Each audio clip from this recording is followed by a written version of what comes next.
Hello दोस्तों, अपनी कहानी की शुरुआत करते हैं ह्यूमंस के क्लोजेस्ट लिविंग रिलेटिव से, यानी वो जीव जो आज भी जिंदा है, जो इंसानों के सबसे ज्यादा करीब है, द ग्रेट एप्स, जिसकी 4 प्रजातियां शामिल हैं: चिंपांजीज, गोरिल्लाज, ओरांगुटान्स और बोनोबोस। ये सारी ग्रेट एप्स इंसानों के साथ मिलकर एक साइंटिफिक कैटेगरी का हिस्सा है, जिसे हम लोग होमिनिड्स कहते हैं। सभी ग्रेट एप्स अधिकतर अफ्रीका और दक्षिण पूर्व एशिया के वर्षा वनों और उष्णकटिबंधीय जंगलों में निवास करते हैं। ये फल, पत्तियां, बीज और फूलों का सेवन करते हैं। कुछ प्रजातियां कीड़े मकोड़े या छोटे जानवर भी खाती हैं, लेकिन गोरिल्ला मुख्यतः शाकाहारी है।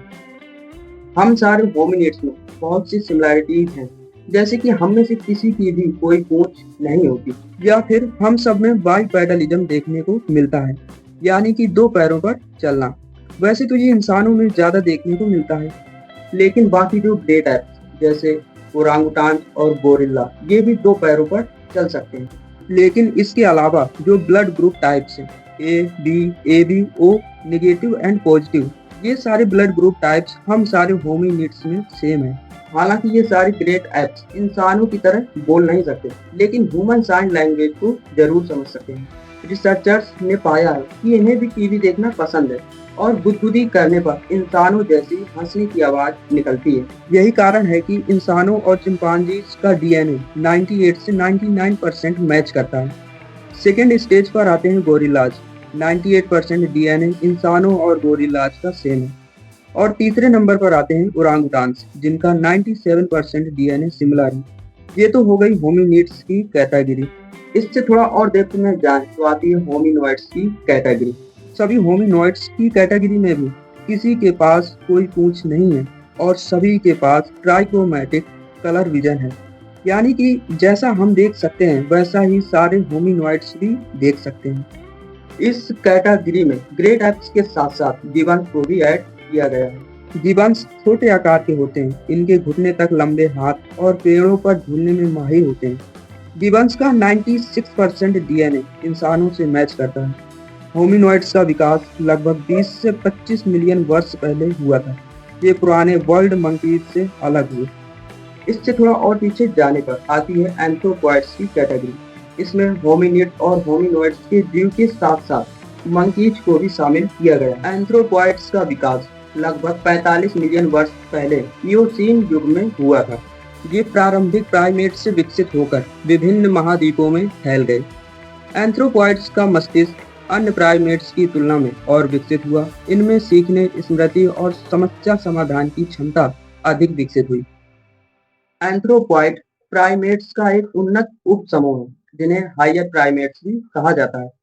और पीछे जाने पर प्राइमेट्स की कैटेगरी आती है, जिसमें टार्सियस और लीमर्स को भी ऐड कर देते हैं। इन 2 प्रकार के जानवरों को प्रोजिमियंस कहते हैं, यानी प्री मंकी। इन सारी कैटेगरी में कोई ना कोई सिमिलैरिटी जरूर है। हमारे क्लोजेस्ट रिलेटिव चिंपांजी से इंसानों का ब्रेन साइज में 2 से 3 गुना ज्यादा बड़ा है, इसलिए इंसानों में इंटेलिजेंस ज्यादा है।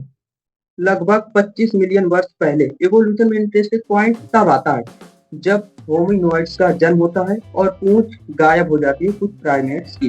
दुनिया के सबसे पुराने स्टोन टूल्स जिनका इस्तेमाल किया गया था हमारे पूर्वजों के द्वारा, वो पाए गए थे कीनिया में, जो 3.3 मिलियन ईयर्स पुराने थे। सबसे पहली स्पीशीज जिसने टूल्स का इस्तेमाल किया वो थी होमो हैबिलिस। इस शब्द का मतलब ही हैंडीमैन, यानी जो पत्थर के औजार बनाने और इस्तेमाल करने में सक्षम था। होमो हैबिलिस मानव विकास क्रम की एक महत्वपूर्ण कड़ी थी। इसका नाम लैटिन भाषा से लिया गया है, जिसका अर्थ है कुशल मनुष्य। इनके जीवाश्म मुख्य रूप से पूर्वी और दक्षिण अफ्रीका के तंजानिया, केन्या, इथियोपिया और साउथ अफ्रीका में मिले हैं। इनके मस्तिष्क का आकार लगभग 550 से 700 क्यूबिक सेंटीमीटर था। इनकी ऊंचाई 3 से 4 फीट और वजन 30 से 40 किलोग्राम होता था। चेहरा थोड़ा आगे निकला हुआ, हाथ लंबे और शरीर अपेक्षाकृत छोटा। चलने में सीधा था, लेकिन पेड़ों पर चढ़ने की क्षमता भी रखता था। होमो हैबिलिस को पहला औजार निर्माता माना जाता है। ये ओल्ड वॉन्ग टूल्स नामक पत्थर के औजार बनाता था, जो जानवरों का मांस काटने, हड्डियां तोड़ने और फल जड़ें काटने में काम आते थे। ये मानव विकास में एक बड़ा कदम था। क्योंकि औजारों ने इन्हें बेहतर शिकार और जीवित रहने में मदद की। फिर हमें इवोल्यूशन देखने को मिलता है होमो हैबिलिस से होमो इरेक्टस में। इन्हें होमो इरगास्टर भी कहा जाता है, जिसका मतलब है वर्किंग मैन। होमो इरेक्टस मानव विकास क्रम की सबसे महत्वपूर्ण और सफल प्रारंभिक प्रजातियों में से एक था, जहां इरेक्टस का अर्थ है सीधा खड़ा होने वाला जीव। यह वह प्रजाति थी जिसने पूरी तरह सीधा चलना, लंबी दूरी तय करना और आग का उपयोग करना सीखा। होमो इरेक्टस 19 लाख वर्ष पहले से लेकर 1 लाख वर्ष पहले तक जीवित रहा। यह मानव इतिहास की सबसे लंबे समय तक जीवित रहने वाली प्रजातियों में से एक थी, जिसे आउट ऑफ अफ्रीका प्रवास का पहला उदाहरण माना जाता है। इनके मस्तिष्क का आकार 600 से 1100 क्यूबिक सेंटीमीटर था, जो होमो हैबिलिस से बड़ा था और आधुनिक मानव होमो सैपियंस से थोड़ा छोटा हुआ करता था। इनकी हाइट 5 से 6 फीट थी, जो कि होमो हैबिलिस से बड़ी थी। होमो इरेक्टस को आग का नियंत्रित उपयोग करने वाली पहली मानव प्रजाति मानी जाती है और ये ओमनिवरस हुआ करते थे।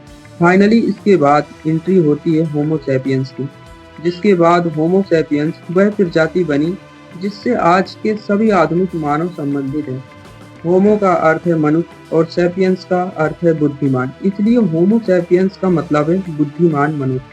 जो पहले होमो सैपियंस थे उन्हें आर्काइक होमो सैपियंस बुलाते थे, और जो करीब 1.5 लाख साल पहले मॉडर्न स्पीशीज उभर कर आई उन्हें मॉडर्न होमो सैपियंस बुलाया जाता है, जो कि आज के इंसानों के सिमिलर है। होमो सैपियंस का विकास पहले की प्रजाति होमो इरेक्टस से ही लगभग 3 लाख वर्ष पहले अफ्रीका में हुआ। बाद में ये अफ्रीका से निकलकर एशिया, यूरोप, ऑस्ट्रेलिया और अंततः पूरी दुनिया में फैल गए। इस प्रवास को आउट ऑफ अफ्रीका थ्योरी कहा जाता है। होमो सैपियंस के शरीर की बनावट पहले के मानवों की तुलना में अधिक विकसित और संतुलित बनी।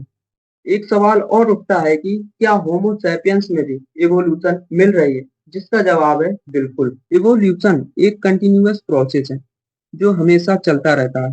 होमो सैपियंस में भी इवोल्यूशन के कई केस मिलते हैं, जैसे स्किन कलर सबसे बड़ा एग्जाम्पल तो यही है। होमो सैपियंस केवल एक जैविक प्रजाति नहीं, बल्कि सभ्यता, संस्कृति, विज्ञान और बुद्धिमत्ता का प्रतीक है। इनकी अनोखी सोचने और सहयोग करने की क्षमता ने इन्हें पृथ्वी की सबसे प्रभावशाली प्रजाति बना दिया, जो आज दुनिया में राज कर रही है। तो दोस्तों, कैसी लगी जानकारी बताइएगा जरूर। इसमें बीच में कुछ स्पीशीज छूटी हुई हैं, जिनको सेकंड पार्ट में कवर करूंगा। ऐसा ही डीप सी के बारे में भी बताया, जिसको यहाँ क्लिक करके देख सकते हैं। धन्यवाद।